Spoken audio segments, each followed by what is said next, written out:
मोहतरमा बेनज़ीर भुट्टो के साथ भी इसी रिवेंज साइकिल का हिस्सा थे, लेकिन फिर मोहतरमा बेनज़ीर भुट्टो और नवाज शरीफ दोनों को एहसास हुआ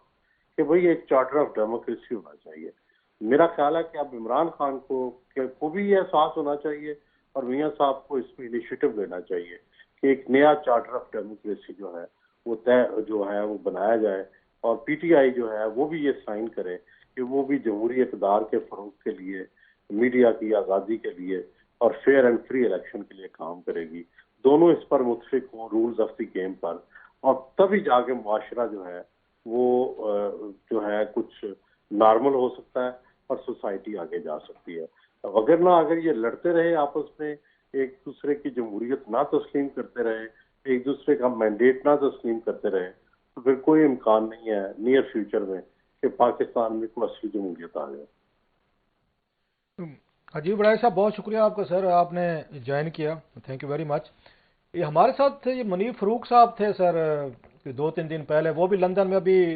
उनसे मियाँ साहब के पाकिस्तान से, अगर पाकिस्तान रवानगी से पहले उनकी भी मुलाकातें हुई हैं, तो उन्होंने जो बात बताई थी वो उनका ये कहना था कि मेरी रीडिंग ये, आफ्टर मीटिंग उनके नवाज शरीफ साहब को, बिल्कुल रिसेंट मीटिंग हुई है लास्ट वीक शायद,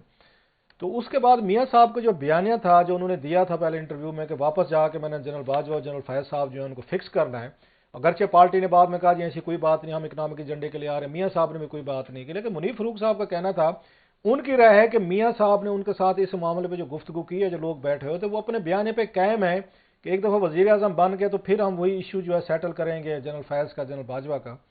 तो how do you see that sir, कि आप तो कह रहे हैं कि उन्हें ये सारी चीज़ें फॉरगिव एंड फॉरगेट करना चाहिए, तो ये अभी की ये बात है पिछले हफ्ते की सर, कि मियाँ साहब तो आगे मूव करने को तैयार नहीं है अकॉर्डिंग टू उनके मुनीर फ़ारूक साहब की देखिए, बड़ी अंडरस्टैंडिंग है। बदकिस्मती होगी खुलासा साहब, बड़ी बदकिस्मती होगी कि अगर फॉरगेट एंड फॉरगिव ना किया गया। सर फर्ज करें हम ये समझते हैं कि जो है अगर ये रिवेंज का सिलसिला जो जारी रहता है तो इसका नतीजा क्या होगा। देखिए, फिर एक रिवेंज का साइकिल शुरू हो जाएगा। और दूसरी तरफ ये है कि होना तो ये चाहिए कि अगर जनरल बाजवा ने कोई रॉन्ग डूइंग की है या फैज उम्मीद ने की है तो कोर्ट की तरफ जाया जाए। और फर्ज करें जो जनरल मुशर्रफ का जो ट्रायल हुआ था, मैं समझता हूं कि वो एक बड़ी अच्छी पेशकदमी थी, और उससे जो आइंदा की जो मार्शल लॉज और आइंदा की जो फौजी मुदाखलत है उसके ऊपर एक बड़ा क्लियर क्वेश्चन मार्क आ गया। अब इतना आसान नहीं रहा मार्शल लॉ लगाना, क्योंकि एक दफा अदलिया ने ये इंडिकेशन दे दी है कि अगर कोई मार्शल लॉ लगाएगा तो उसको सजा भी दी जा सकती है। तो दूसरी तरफ मेरा ख्याल ये है कि अगर पाकिस्तान में आपने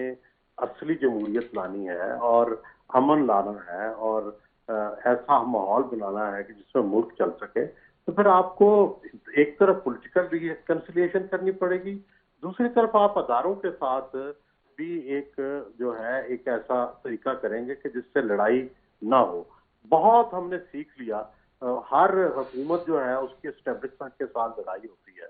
लेकिन अब एस्टेब्लिशमेंट को भी ये समझना चाहिए और हुकूमतों को भी कि लड़ लड़ के सबसे ज्यादा नुकसान जो है वो रियासत का हुआ है, पाकिस्तान का हुआ है और जमहूरियत का हुआ है। और अल्टीमेटली पाकिस्तान की इकानमी बैठ गई है, सियासत बैठ गई है, मुस्तकबिल के बारे में मायूसी आ गई है। लेकिन इसके पीछे यही रीजन है जो हम आपस में लड़ते रहे।